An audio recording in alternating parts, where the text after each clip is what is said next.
ஏற்கனவே ஊரை சுத்தி பார்க்க கூட்டு போலேன்னு மாமா கோவமா இருக்காரு. கோயிலுக்காச்சும் அவரை கூட ஜோடியா போயேன். அவனா? அவன் என் மாமனே இல்ல. ஏய், நீ தானே நாய் சேகர் மாமா? நாய் சேகர்னு தானே சொன்னேன், நாய் பிடிக்கிற சேகர்னு சொல்லலையே. நாய் பிடிக்கிற சேகரா? ஆமா, அவனுக்கு என்ன குறைச்சல்? அண்டங்கக்கா கோயில் மேல ஆசைப்படலாம், மயில் மேல ஆசைப்படலாமா? தாத்தா சொன்ன அதே வார்த்தையை இவளும் சொல்லிட்டாளே. இங்கதான் இருக்கியா? அது வந்து இல்ல செம்பட்ட, நாங்க உன்ன பத்தி தான் பேசிட்டு இருந்தோம். என்ன சொன்னான்னா எல்லாம் கேட்டேன். அவளாச்சு சாப்பிட்டா சொன்னா. நீ ரணகலமா சொல்லி என்ன உசு பெத்திய அளவப்ப. அதுக்கு நான் ஆள் இல்ல. திவ்யா ஒரு நிமிஷம். திவ்யா மட்டும் இல்ல, எல்லாரும் இங்க வாங்க.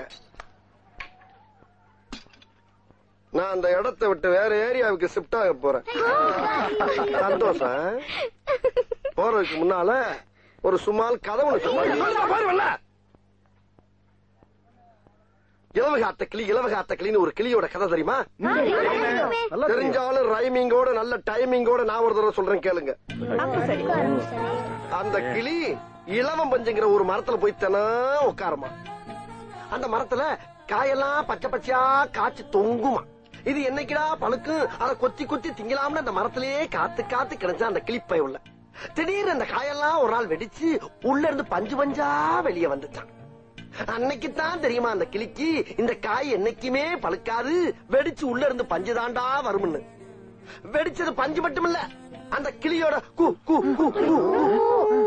குட்டி நெஞ்சுந்தான். இதுதான் அந்த இலவகாத்த கிளியோட சோக கதை. திவ்யா, நீ யாரையோ நினைச்சு வாழா வெட்டியா இருக்க போற.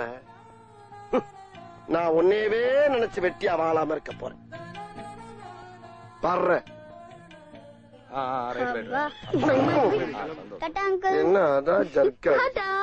என்னினிய தமிழ் மக்களே, கிராமத்து கரும்பு தோட்டத்தில் சுட்டித்திருந்த இந்த கருங்குயில் திரிசாவை கரம்பிடிக்க கனவுகளோடு வந்து கண்டமானதால் மீண்டும் தன் கிராமத்துக்கு சிறகுடிந்து செல்கிறது. வணக்கம். டேய், எண்டு காடு போட்டு எகத்தால பாடா பண்றீங்க. எனக்கு எண்டே கிடையாதுரா. என்னோட அடுத்த எய்ம் நயன்தாரா. அது